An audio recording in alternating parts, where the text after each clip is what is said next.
Harold, le chevalier de Gribouille. Quand tu entends le... Tu peux tourner la page. C'est parti. Harold, le chevalier de Gribouille. Harold a trouvé quelque chose. Cela ressemble à un livre. Il est signé d'une simple croix. Et les pages sont couvertes de gribouillis. C'est très intéressant et même passionnant. Au fur et à mesure de la lecture, des personnages commencent à apparaître. Ils exigent qu'Harold poursuive à haute et intelligible voix. Harold s'exécute et raconte l'histoire d'un chevalier casqué perché sur son fidèle destrier, parti à la recherche d'un dragon. Le dragon est effrayant. Or, il est dit que le chevalier est sans peur et sans reproche. Il entre alors dans la grotte, d'où une princesse est retenue prisonnière. À la page suivante, le chevalier terrasse le dragon afin de libérer la princesse. Mais celle-ci n'apprécie pas du tout l'histoire et s'enfuit avec le livre. Et s'enfuit dans les bois. Et alors, s'inquiète le dragon. Sans le livre, il ne peut continuer le récit. Il faut en trouver un nouvel exemplaire. La recherche s'avère compliquée. Lorsqu'au détour d'une ruelle, un livre de gribouillis, signé d'une simple croix. Voyons, marmonne la libraire. Il me semble que l'ouvrage soit épuisé, mais l'auteur me dit quelque chose. Ah oui, je me souviens. C'est un drôle d'oiseau, confie-t-elle, en dépliant une carte de la région.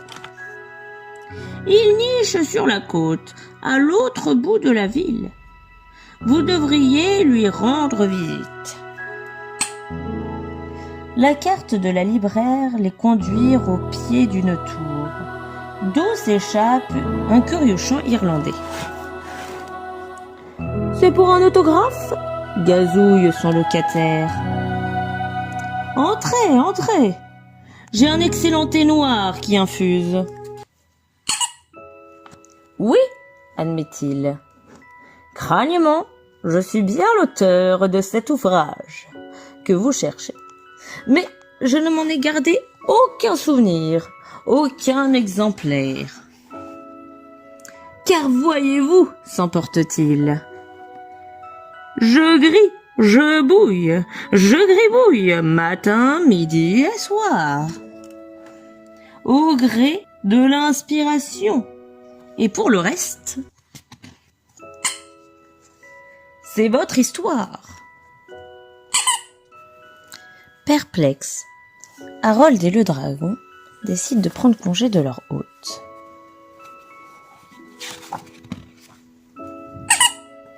Attendez, leur crie-t-il. Vous avez oublié votre carte et mon autographe. En dépliant la carte, Harold et le dragon remarquent que la signature en forme de croix semble indiquer quelque chose. C'est décidé, ils veulent en avoir le cœur net.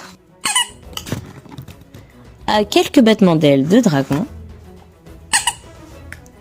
la princesse est en vue et le livre à portée de griffes.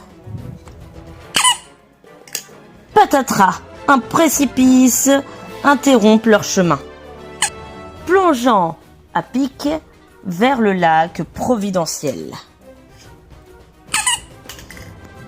Tout le monde est sain et sauf, mais hélas, l'histoire s'est entièrement diluée dans l'eau du lac. Qu'à cela tienne, la princesse a une idée. Elle confectionne un fusain. pour réécrire à sa manière toute l'histoire du début à la fin. Et c'est avec émotion qu'Harold conclut par ces mots. La princesse et le dragon s'unirent sous un grand saule. Ils vécurent très heureux et eurent beaucoup d'enfants,